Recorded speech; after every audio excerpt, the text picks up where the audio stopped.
Wide receivers are on the move. Stefon Diggs is already in Houston and possibly more coming in April. The NFL draft is just a few days away. We're currently in the calm before the storm, but there are some under the radar NFL news that you need to know to keep up with the league and keep up with your fantasy news, your dynasty action. We're going to talk about everything that's going on in the beginning of April on today's show, Player Profiler Today, your favorite off-season show discussing NFL news, starting now.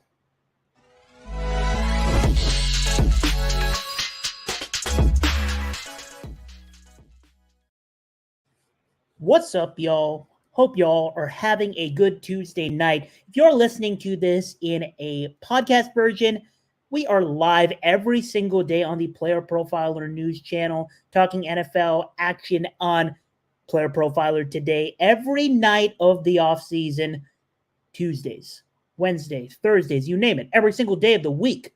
It's 7 p.m. Eastern Time, 4 p.m. Pacific, wherever you may be in the world.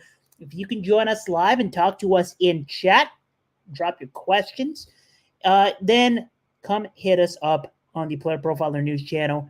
But otherwise, we hope you're having a good morning, evening, wherever you may be. We're going to catch you up on NFL action as we do every single day. I'm your Tuesday host, Ahan Rungta, at Ahan Rungta on Twitter. This is the calm before the storm, so this is going to be a very, very short episode of Player Profiler Today. If you are familiar with my style of going through the news, I keep it brief. I keep it related to what you need to know, all the relevant stuff. And if you want some of my takes, or if you want to drop your takes, if you're live watching in chat, let's talk about your favorite team.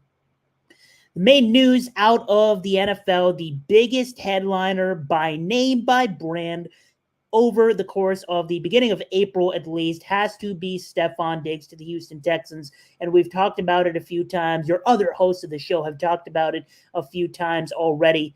But when I recorded this show last, which was last Tuesday, one, I wasn't live, I had pre-recorded, and two, the Stefon Diggs news had not been finalized yet. So I do want to address Stefon Diggs to the Houston Texans. As a reminder, Diggs, along with a 6th-round selection in the 2024 draft and a 5th-round selection in the 2025 draft, were traded to the Houston Texans in exchange for a 2nd-round pick in the 2025 draft. A weird trade overall on face value, but as was later reported, the Houston Texans restructured Diggs' contract, his 4-year contract extension from the Bills, into a 1-year, $22.5 million deal, which makes the move make that much more sense. So Stefon Diggs, at least for the time being, at least for this year, the Houston Texans are going all in, giving C.J. Stroud every little bit of help that he could possibly need to compete with Patrick Mahomes and them boys from the Chiefs. The Houston Texans, as I mentioned before, are officially, given everything they've done this offseason on offense and defense, are contenders.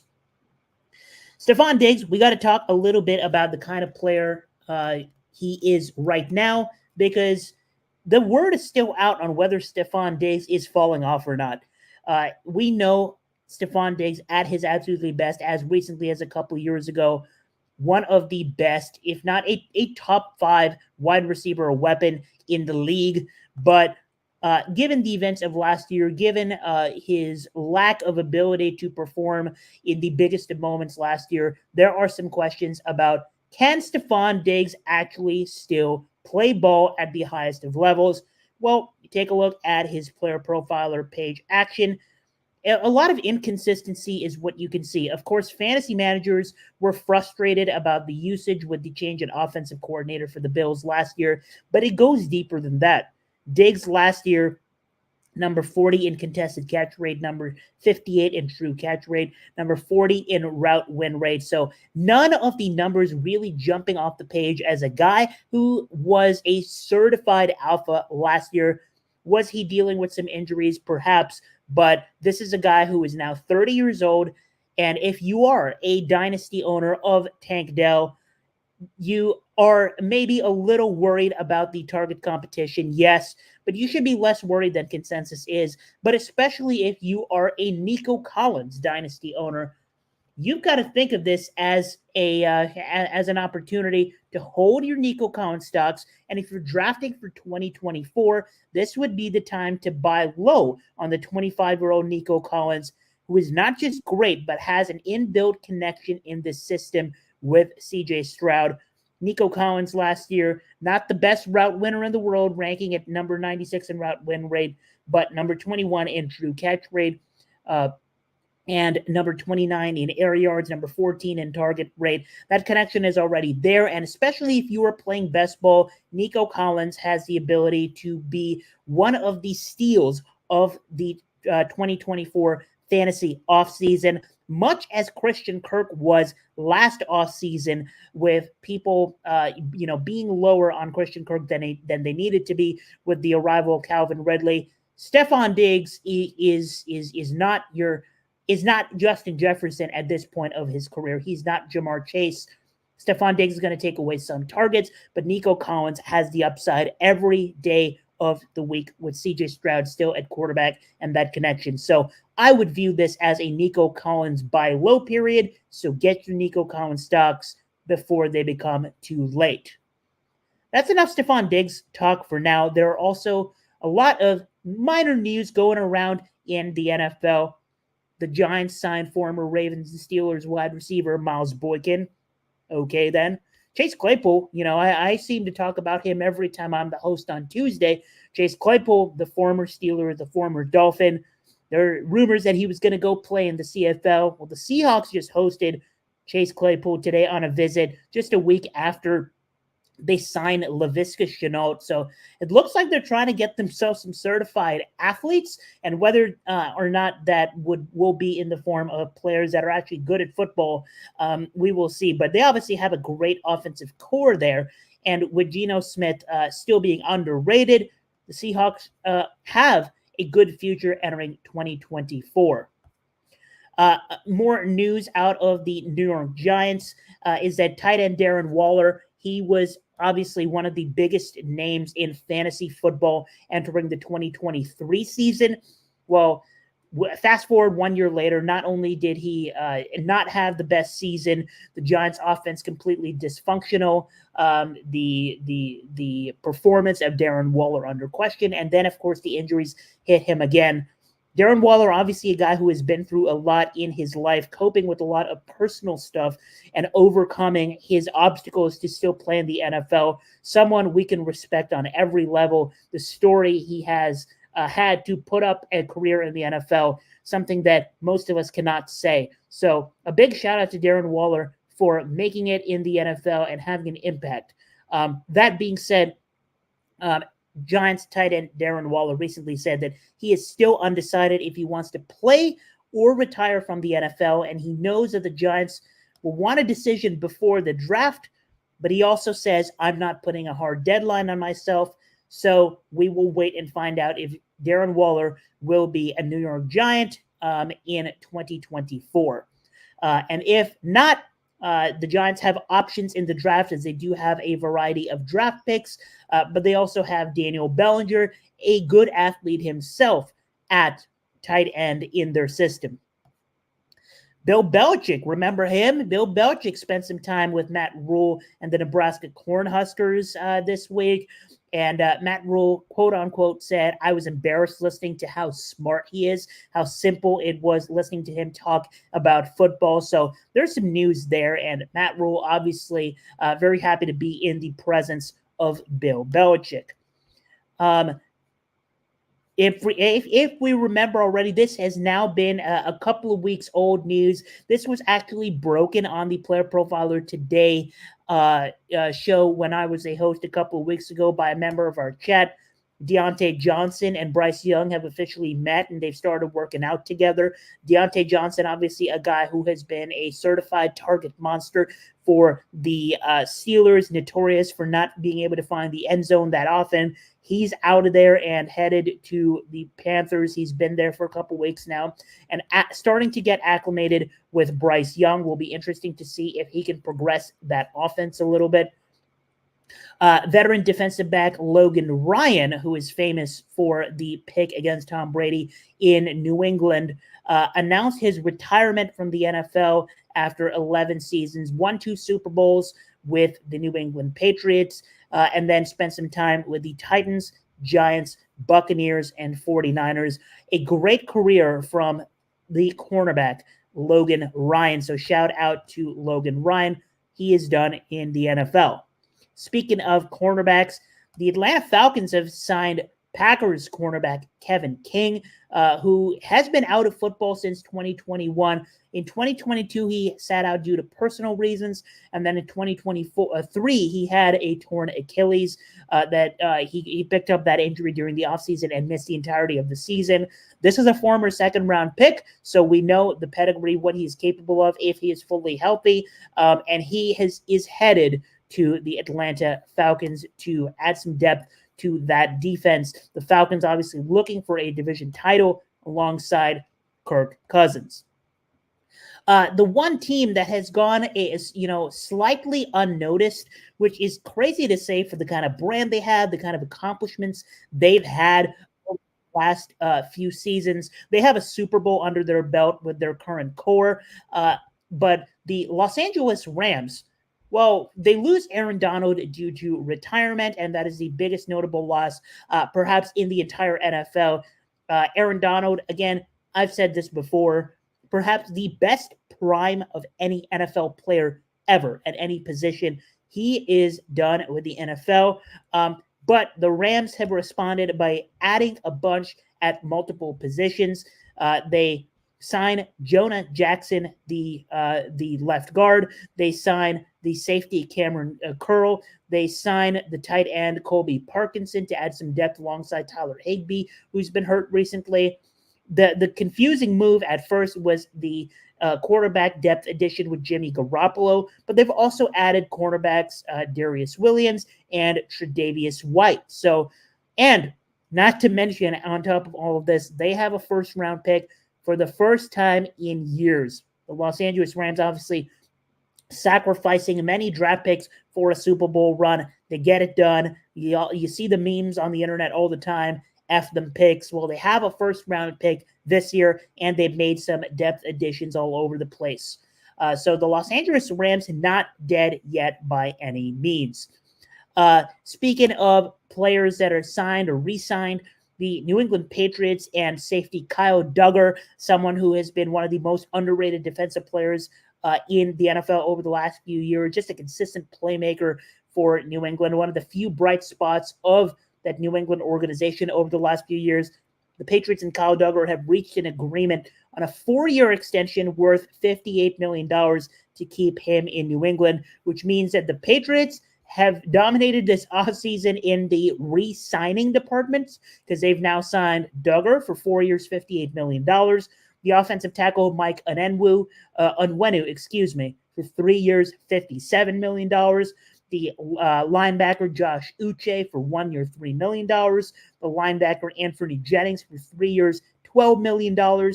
And the tight end Hunter Henry, 3 years, $27 million. And the slot wide receiver Kendrick Bourne for 3 years, $20 million. So New England staying under the radar, kind of keeping a bunch of their core, at least the players that were good spots for them over the last couple of years. Obviously, New England has the number 3 overall pick. And they are expected to take a quarterback, which leads me into the last segment of our show, which is the NFL draft. We are almost there. We are getting close. It is currently April 9th, which means we are just about a couple of weeks away from the official NFL draft on the big stage at Campus Martius Park in Hart Plaza in Detroit, Michigan this year. The NFL draft starting on April 25th officially. So this is kind of the quote-unquote lull in the news, but any minute now, we should start hearing some movement, some rumors, some possible trades. So let's go through the couple of main items you need to know for the NFL draft. First off, we just talked about New England. And at this juncture of the month, at this time, the Patriots are expected to use the number 3 overall pick, which has been big news in the Bill Belichick era. Of course, Bill Belichick is now out of here, and he seeks a job elsewhere, and we're no longer in the Bill Belichick era. The new Patriots management, they're expected to use the number 3 pick and do so at the quarterback position, which should come as no surprise, especially after the trade of Mac Jones. I hope nobody who listens to us thinks that Bailey Zappi is very clearly the future of the New England Patriots. The Patriots would be foolish to not look to sign the next future under center at number 3, or maybe even trade that pick to get the player of their choice. New England, of course, has been leveraging its position for better trade offers. They've been attending pro days and going through the process of gathering information on all the quarterback prospects. And of course, we expect Caleb Williams to go number 1 overall. But beside that, the door should be open for New England if they want to, the organization also signed Jacoby Brissett in a free agency. Once again, it's a depth move. I hope nobody actually thinks Jacoby Brissett is the future of the New England Patriots. It is simply just not a situation parallel to the Chicago Bears or the Washington Commanders, where a viable starter is not already on the roster. And I quote that from Josh Edwards of CBS. So it would be a massive shock. It would be an upset if New England doesn't use the number 3 pick on a quarterback. And if you look at the FanDuel odds right now on the quarterbacks that could go in the top 3, obviously Caleb Williams, a near lock to go number 1. Jaden Daniels, the favorite by a little bit to go number 2, and Drake May, the favorite by a little bit to go number 3 to New England. And you can maybe be split on whether, if you're a New England Patriots fan like myself, maybe you want Jaden Daniels, maybe you want Drake May, and it's about as close to a toss-up as it could get right now. But Vegas certainly thinks that Drake May is the favorite by a little bit to go number 3 to the New England Patriots, and Jaden Daniels to go number 2. More on the NFL draft. Speaking of wide receivers, we started at the top of the show with Stefon Diggs talks. We've also talked over the last few shows about T. Higgins. Well, T. Higgins and Brandon Ayuk, or more wide receivers who we aren't even focused on right now, could be on the move over the next few days. The Bengals have continued to emphasize that they do not want to move on from T. Higgins per se. They want to keep T. Higgins. They tagged him, of course, and they retained him for now. But there is always the option to change their mind at the trade deadline if the season doesn't start. If the season starts in a similar fashion it did last year, where the Bengals are either injury bitten or just start off playing poorly, and the direction of the franchise has to change a little bit. We also have a guy like Brandon Ayuk. Obviously, Brandon Ayuk, his friends and family have all gone on social media and have discussed that the man does want to get paid, especially by the San Francisco 49ers, and he's not too happy that they haven't given him a contract extension. This is a guy who is up for trade, especially with the 49ers having already a lot of chips in the Deebo Samuel basket. So Brandon Ayuk, certainly a possibility to be on the move. And there are a few teams out there that would want a wide receiver, whether it be the Kansas City Chiefs looking to pad up even more with the legal problems to Rashee Rice. They do get Marquise Brown, but you always know the Chiefs front office will try their best to be active and continue expanding on the window that is Patrick Mahomes. But how about a team like the Jacksonville Jaguars, whose current wide receiver room just, quite frankly, outside of Christian Kirk reeks, with no Calvin Ridley, the secondary wide receiver being Gabe Davis. That pass catching room is not great right now. So could the Jacksonville Jaguars potentially make an upgrade and go out for a guy like Brandon Ayuk, certainly on the table. And I remember, in my first year of working with Player Profiler as an analytics intern with my boy Dario Austin, we were live on the Player Profiler NFL draft stream when the news broke of AJ Brown getting traded from the Titans to the Philadelphia Eagles. So could we see another situation like that where very near draft time or even on draft day, we get a blockbuster? That would be great for the content. More on the quarterback situation in the NFL draft. It has been a heavy topic of discussion about what the Minnesota Vikings will be doing. Of course, they move on from Kirk Cousins, the 35-year-old. What will they be doing at the draft? The current assumption is that Minnesota will be moving up to draft a quarterback. And they have acquired a second selection in the first round to make that a possibility. The Vikings have the option of now offering 2 first-round picks in a deal for a trade. And pretty much most NFL teams, except perhaps the Arizona Cardinals, can't really match that offer. So there are a lot of teams that would potentially love moving up the draft board, such as the Broncos, the Giants, and the Raiders. And it's just a matter of aligning resources with each other, both the team that would want to move up and Minnesota looking for a future at a position of need. So Minnesota certainly a heavy candidate to potentially make a blockbuster trade. And it is also of worth noting, if you once again look at the Vegas odds for quarterbacks going in the first round, there is certainly the possibility out there that 4 quarterbacks get taken in the top 5 overall. And in this case, we would expect that to be Caleb Williams, Jaden Daniels, Drake May, and perhaps JJ McCarthy. 4 quarterbacks taken in the top 5 overall has never happened in NFL history. And we have that possibility in 2024. Pretty exciting stuff. And of course, can't forget the other quarterbacks in this draft, guys that we just haven't heard anything about over the last few days as April has come around.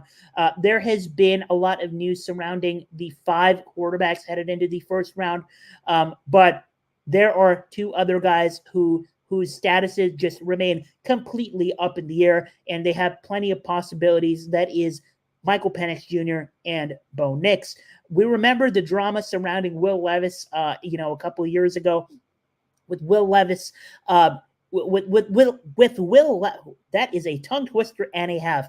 I'm sorry, producer. With Will Levis, we had the situation where the Tennessee Titans ended up taking him much later than many people thought. There was steam around him being taken, as early as the first half of round 1. That did not happen. The last time 5 quarterbacks were taken in the first round was, of course, 2018. And if you go back and look at the order in which they were picked, it is an absolute doozy. Oklahoma's Baker Mayfield, number 1. We all remember that. And then it was Sam Darnold, Josh Allen, Josh Rosen, and Lamar Jackson, the future MVP. So the future 2-time MVP. So that was the last time we had 5 quarterbacks go in the first round. Another possibility certainly here in 2024.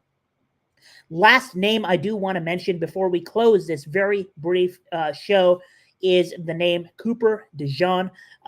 If you know, Cooper DeJean doesn't fit the physical appearance fit that most quarterbacks in the NFL do. If you know what he looks like, you know what I'm talking about. But the Iowa cornerback is a stud, and he had his pro day. His height, 6 feet 5'8", 5/8.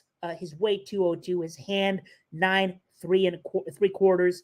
Arm, 31 1/8. Wingspan, 78. And the 40-yard dash, 4.3 to 4.5 estimate. The vertical jump, 38.5 inches. The broad jump, 10 foot 4 inches. I'll simplify that for you. That boy nice. So Cooper DeJean, a sneaky candidate, and it has already been steamed up in Vegas odds. Cooper DeJean, a sneaky candidate to be the first cornerback taken off the board. Certainly April's biggest riser in the NFL draft. Look out for cornerback Cooper DeJean. That will be our very short 25-minute, get in, get out, get your NFL news show for Player Profiler today. If you want Player Profiler content, you know where to find us on all socials. You can come over to the Player Profiler, the main channel. But if you want your news every single day, subscribe to the Player Profiler news channel and head over to our Profiler_NFL Twitter. And come join us in the YouTube chat every single day of the offseason. If you like my beautiful voice, you can find me every Tuesday, and you can find me on Twitter at @AhanRunta. But you want to be here every day because we have amazing hosts every single day.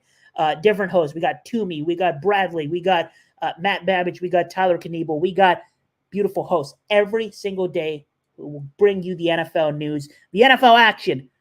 But for now, let's see if we can get some trade news surrounding the NFL draft. And we'll see you for tomorrow's April 10th show, Player Profiler Today.